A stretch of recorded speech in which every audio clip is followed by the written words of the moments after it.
జీవితంలో మనకి కొన్ని లక్ష్యాలుంటాయి. కొంతమంది ఆ లక్ష్యాల కోసం ఎంత దూరమైనా వెళ్తారు. ఎలాంటి పరిస్థితులైనా ఎదుర్కొని లెక్క చేయకుండా ఉంటారు. అనుకున్న లక్ష్యాన్ని సాధించి తీరుతారు. కానీ కొంతమంది మాత్రం పరిస్థితులకు అనుగుణంగా తమ లక్ష్యాలను మార్చుకుంటూ ముందుకెళ్తారు. కొంతమంది సాఫ్ట్వేర్ ఉద్యోగాలు చేస్తూ సినీ ఇండస్ట్రీలోకి అడుగుపెడితే మరికొంతమంది సినీ ఇండస్ట్రీని వదిలి సాఫ్ట్వేర్ రంగంలోకి వెళ్తారు. అదేవిధంగా సినీ ఇండస్ట్రీని వదిలి ఐఏఎస్, ఐపీఎస్లో ఉద్యోగాలు సంపాదించిన వాళ్ళు కూడా చాలా మంది ఉన్నారు.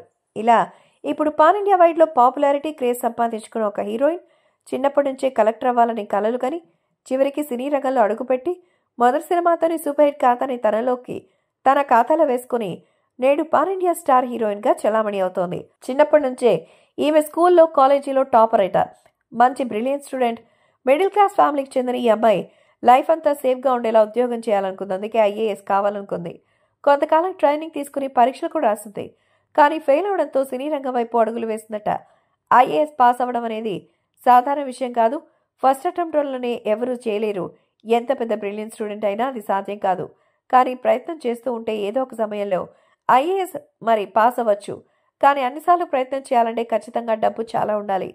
ఆమెవరో కాదు, రాశి ఖన్నా. రాశి ఖన్నాకు అంత స్తోమత అప్పట్లో లేకపోవడంతో ఐఏఎస్ ప్రయత్నాలు ఆపి సినీ రంగంలోకి వచ్చింది. మొదట సినిమా ఊహలు గుసగుసలాడే చిత్రం.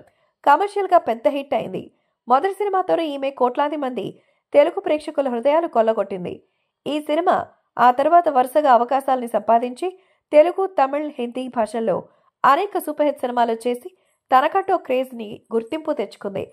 సౌత్లో మంచి క్రేజ్ వచ్చిన తర్వాత బాలీవుడ్లోకి ఎంట్రీ ఇచ్చింది. అక్కడ కొన్ని సినిమాలు చేసింది. ఆమె నటించిన లాస్ట్ సినిమా సబర్మతి ఎక్స్ప్రెస్ థియేటర్లో విడుదలై యావరేజ్లో సినిమా రిజల్ట్ వచ్చింది.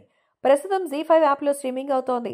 తెలుగు, తమిళ భాషల్లో కూడా పలు సినిమాలు చేయడానికి రాశి సైన్ చేసింది. వాటి వివరాలు తెలియాల్సి ఉంది.